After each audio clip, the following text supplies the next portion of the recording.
तो जैसा कि मैं आपको बता चुका हूँ कि मैं किरण मनंधर जी से मुलाकात के लिए जाने वाला था और मैं शायद तीसरी बार मिल रहा हूँ सर से। और मैं आपको मिलवाता हूँ किरण मनंधर जी के, जो नेपाल के सबसे वरिष्ठ आर्टिस्ट हैं।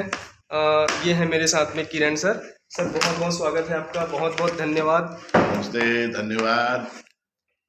सर मैं आपसे कुछ जानना चाहता हूँ। जैसे मैं पहली बार आपसे मिला तो आपका वो सबसे बड़ी पेंटिंग का मैं पेपर में पढ़ा था, और तब मेरे मन में इच्छा थी कि मैं जब भी नेपाल जाऊंगा तो मैं किरण मनंधर जी से मिलूंगा, और उनका पेपर कटिंग में रखा हुआ था।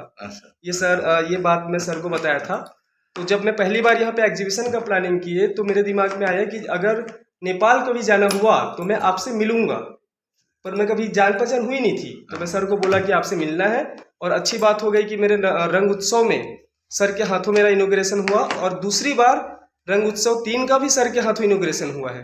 तो सर आप नए कलाकार जो आते हैं हमारे भारत से, जिनको यहाँ पे मौका मिलता है भाग लेने का, अपना काम दिखाने का, तो उनके लिए कुछ बोलना चाहेंगे, कुछ शुभकामनाएं? देखिए, सबसे पहले तो बुजुर्ग से ज्यादा मैं युवा कलाकार, चाहे महिला या पुरुष या जो हो, बच्चे लोग को तो मैं मेरा गुरु कहते हैं, और जो युवा कलाकार है वो मेरा इंस्पिरेशन है। और जो युवा कलाकार है उसके लिए मैं काम करना चाहता हूँ, क्योंकि नेपाल में ही अगर आपको देख लिया तो पुराने कलाकार लोग वो कलाकार बन गए हैं और किसी को केयर नहीं करते, है ना। मैं कलाकार बन गई, लेकिन मेरा जो एक दिमाग है, जो मेरा एक इंस्पिरेशन है, जो युवा लोग हैं संघर्ष करें और आगे बढ़ने के लिए त्याग करें, है ना। वो क्षमता युवाओं की है। ये जो पुराने कलाकार हैं उनके पास अब वो नहीं रह गया। तो इसीलिए मैं नेपाल में जिस समय 83 में जब काठमांडू आया, उस समय से मैं हमेशा युवा कलाकारों को ही मैं देखने जाता हूँ और मैं साथ में काम करता हूँ। और मेरे को लगता है कि अभी भी मैं विद्यार्थी कहता हूँ कि मैं कलाकार नहीं हूँ, अभी भी बड़ा कलाकार नहीं हूँ। और भी जाना काम करना है और संसार को दिखाना है कि जैसे हम लोग हिंदू बौद्ध जो भी है, हम लोग कैसे काम करते हैं और हमारा इंस्पिरेशन क्या है, कहाँ से आता है, हमारा देश कहाँ है। ये चीज के लिए ही मैं बहुत सारे काम करना चाहता हूँ। इसलिए मैं अभी भी मैं कहता हूँ कि मैं कोई बड़ा कलाकार नहीं है, लेकिन मैं विद्यार्थी हूँ। जी सर, आपका नाम सुनते ही दिमाग में आता है कि आप मतलब बनारस यूनिवर्सिटी से पढ़ाई किए हैं, और उस दिन भी आप अपने बारे में बता रहे थे, तो थोड़ा सा नेपाली में बोले तो समझ नहीं आया मुझे। तो सर आपकी शुरुआत कैसे हुई, देखिए उसके बारे में थोड़ा सा बता दीजिए। मेरे जितने भी मेरा शुरुआत दोस्त हैं, जैसे हमारे नेपाल में जिस समय में मैं काम किया शुरू से, जन्म से ही, और उस समय नेपाल में हमारे जो पिताजी है वो मैकेनिक्स है, जो अभी हेटौडा और काठमांडू का जो एक ट्रॉली बनाए है नेपाल में पहले बार। और घर में कोई भी नहीं, हम लोग 8 या 9 बच्चे लोग हैं, लेकिन उस समय यहाँ हॉस्पिटल भी नहीं है, कुछ भी नहीं था। तो मेरा पिताजी माताजी बहुत धर्म पुण्य करने के बाद ही मेरा वरिष्ठ स्तर पैदा हुआ, उसके बाद मैं हुआ। और हमेशा पिताजी कहते हैं कि मैं तो मैकेनिक हूँ, तुम्हें इंजीनियरिंग पढ़ना होना चाहिए, लेकिन मेरा उसमें मन ही नहीं है ना। और मेरा जन्म हुआ था एक वाटर गार्डन पार्क है बालाजू, उसके नजदीक है नया बाजार, और उस समय एक विश्वमती कह के एक नदी है, अभी भी है, और वो नदी लगता है कि समुद्र की तरह बड़ा है। और थोड़ा बहुत हमने घर के आगे ही कुछ 1 फीट अगर हमने क्या बोलते खुदाई किया तो वहां से पानी निकलते है ना। तो सब वैसा ही है। तो मेरा मन नहीं था पढ़ने का। अभी भी मैं अगर किताब एक ले लिया तो मैं सो जाऊंगा और भूख लग जाते हैं, लेकिन अगर दिन भर बैठ के भी काम किया तो मेरे को भूख भी नहीं लगता है। काम किया तो मैंने पिताजी का और माता की बहुत मार खाया, है ना, सीढ़ी में रख के मारते थे, क्योंकि कहाँ की और उसके बाद में जम करके एक ही साथ नीचे उतरते थे। और मेरा पिताजी वो हैंग होने के बाद पिताजी का पैर धो रही है तो काम ही नहीं, बेकार ही इनको भगवान ने भेजा है कहते हैं। तो मैं उसके बाद जैसे स्कूल हम लोग उसमें नीचे बैठ के पढ़ते हैं उस समय, जमीन पे, हाँ वो शुक्ल के क्या कहते हैं, चटाई पे। तो हमारे साथ जो दोस्त लोग हैं, कोई यूरोप से आते हैं, उसके पिताजी कोई अमेरिका से आते, उनके लिए कलर भी बहुत अच्छा होता है। और कागज पेपर वेपर भी उस समय व्हाइटमैन पेपर बहुत चलता था। और मैंने जब मांग लिया कि एक पेपर मेरे को दे देना, वो नहीं देंगे, हम नहीं देंगे। तब एक बार दो बार, अभी बड़े बड़े डॉक्टर लोग हैं अभी यहाँ, और उसके बाद मैं क्या करना, मेरे को तो चाहिए, तो मैं पूरा ही वो पैड ही छीन लेता और 2-4 दिन तक स्कूल नहीं गया, क्योंकि फिर तो उसका दोस्त लोग पिताजी आएंगे मारेंगे 2-4 दिन तक। और उस समय तक अभी क्या जैसे नहीं है कि वो अटेंडेंस का वो नहीं है। और मैं जाता हूँ वही नदी के किनारे, जहाँ वो गुरुद्वार भी है, एक फिल्म भी बना है अभी, वो गुरुद्वार जहाँ है, क्योंकि नेपाल में 7 साल की बात यहाँ सिख रेजिमेंट का एक उस पैलेस में था, ये अभी जू के नजीक है। और जो सिख रेजिमेंट आया तो उन लोगों के लिए तो गुरुद्वार है, बहुत जरूरी है। तो ये जो कपनबल का गुरुद्वार वो नहीं है, वो ओरिजिनल गुरुद्वार वो है। और वो हमेशा देखता है और वो कहते हैं, ये ल भाई आओ न भोरे से, तुम आ गए। और उस समय मेरे खाने के लिए 2 पैसा 1 पैसा देते हैं, तो वो भी किधर गिर जाते हैं, वो मेरे को नहीं है। और हम मछली पकड़ के वो अभी जब हम लोग कहते हैं ना खाते लोग, ये जो बोरा चोरा लेके घूमते हैं ना, कबाड़ी वाला, हाँ कबाड़ी वाला की तरह, एक जहाँ मिल गया उसको लेके और वो मछली पकड़ के वो बॉयल करके वही खाता हूँ दिन में, मेरा लंच है वो। और वो चीज वो जो गुरु जी देख लिया तो उसने कहा कि नहीं नहीं, हम स्कूल क्यों नहीं जाते। मैंने कहा मेरे को मन ही नहीं लगता, पढ़ना मेरा काम नहीं है। तो उसने कहा कि तुम ठीक 12:25 पे आ जाना है, 12:30 से हम लोग यहाँ नाश्ता पानी होता है। अगर तुम नहीं हुआ तो भी मैं कहीं ना कहीं तुम्हारे हलवा पूरी स्वारी और ये क्या मिलता है वो रख देंगे। और मेरे को तो क्या था, खाना भी मिल गया, काम करने की नदी भी है और वो जंगल भी है, और वहाँ बैठ के मैंने सारी काम किया। तो पहला एक मैं अवार्ड में बताऊंगा। और उसके बाद यहाँ एक स्कूल था अभी तो सानो थेमी के, वहाँ चिल्ड्रेंस का था, लेकिन वो पहले अवार्ड ही 100 रुपया का था उस समय, और नाफा में था वो एग्जीबिशन था, ये उस पे भक्तपुर पे सानो थेमी चिल्ड्रेंस क्या नाम था।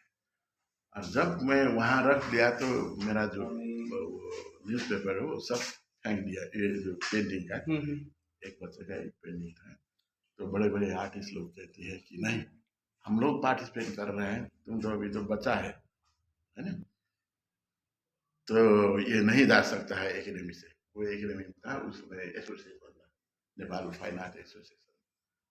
तो मैं बिना शूज पैदल उस समय जाके वो देना था मेरे को।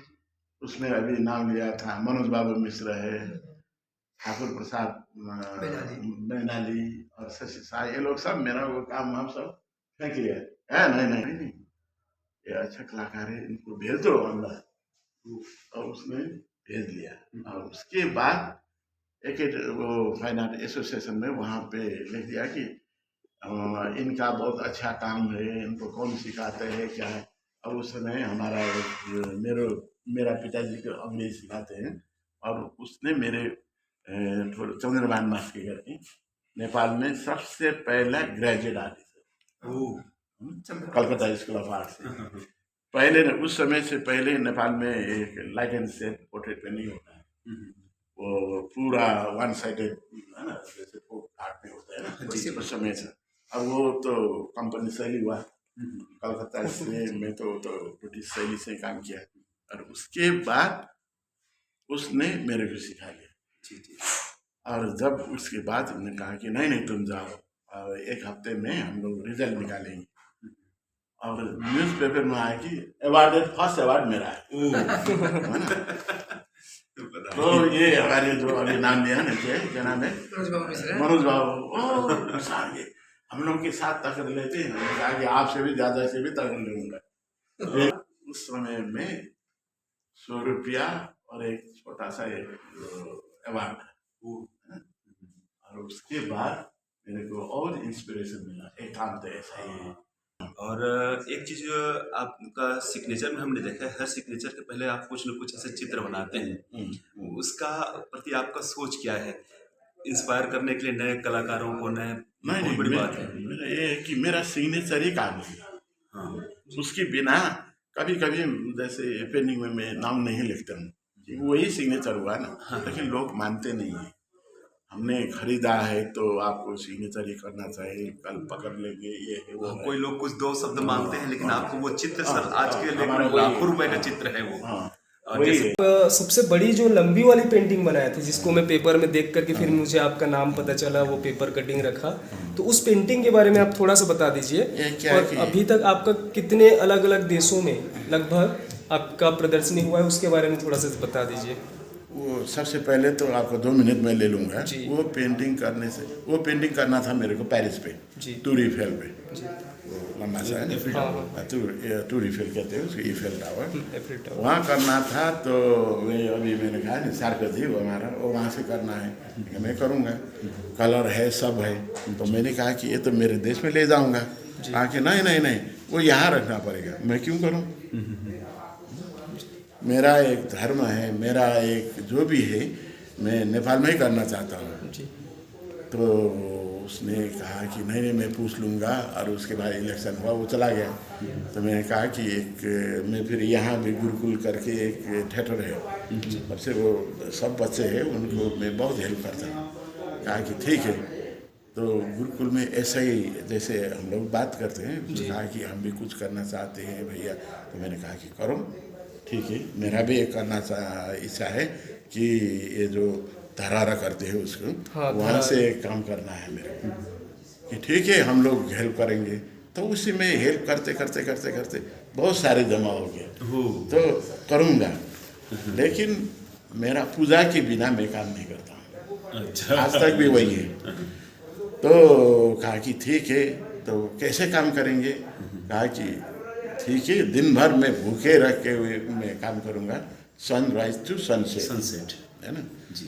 तो मैं गए, और घर में लोग पूजा पाजा करके थाली लेके मैं घर गए। तो कहा कि वहाँ तो कुछ देवी देवता नहीं है। नहीं तो मन में है ना, मैं मन में रखूँगा, और नहीं तो वहाँ से कुछ ना कुछ बनाएंगे, उसी को पूजा करेंगे। आए गए भारत में, ये भारत के लोगों को नया, जैसे शिवा जैसे आर्टिस्ट हैं, ऐसे लोगों के लिए, हमारे जैसे आर्टिस्टों के लिए नया प्रेरणा की बात है कि सिग्नेचर के साथ कुछ न कुछ ऐसे चित्र बनाइए। नहीं, ये जरूरी भी है, क्योंकि एक तो सिग्नेचर से हम संतुष्टि नहीं है, वो बैंक में करने का जैसा है, जी जी जी, है ना। लेकिन एक कलाकार तो अपनी कलाकारिता करेंगे ना, जी, और जी, दूसरा तो नहीं है, हाँ। जो भी है। तो इसलिए मैं कहता हूँ, एक लाइन में भी वहाँ लाइटें से तो होते, उसमें उसका दुख सुख सब होता है। जी जी जी जी जी जी। तो इसलिए मैं उसमें मजा लेता हूँ। उसके बाद आपको मैंने देखा है सर कि आप चित्र बनाते हैं, उसके बाद फिर सिग्नेचर करते हैं। ये अक्सर देखा हो कि हर व्यक्ति के लिए आप अलग अलग चित्र बनाते हैं, तो दिमाग में कैसे आता है कि उस व्यक्ति के लिए चित्र बनाए, उस व्यक्ति के लिए वो दूसरा चित्र बनाए? ये है कि जैसे इंस्पिरेशन है ना, अभी ये भाई साहब देख लिया है, तो हाँ हाँ, इनका काम भी देखा है। जी जी सर, और जैसे एक साउंड एंड इफेक्ट होता है ना, जी जी सर, उसका जो मन में है वो मेरे को इमीडिएटली आता है। हाँ, यही जानना चाह रहा था सर, क्योंकि हर व्यक्ति के मन में भाव आता है हाँ। और उसके हिसाब से आप चित्र बनाते हैं। शिवा के लिए आपने जब सिग्नेचर किया, अलग चित्र बनाया, मेरे लिए आपने जब सिग्नेचर किया तो आपने अलग चित्र बनाया, कोई दूसरा आया तो उसके लिए आपने अलग चित्र बनाया। तो पहले जब इसका शिवा के लिए आपने इनको शुभ संकेत उनके लिए लिखे थे, 2 वचन लिखे थे, उसका मैंने चित्र देखा था, तो सर बोले थे शिवा सर ये मेरे लिए स्पेशल बनाए। वो मैं ट्रेन में दिखा ट्रेन में पिछले 2019 का, 2000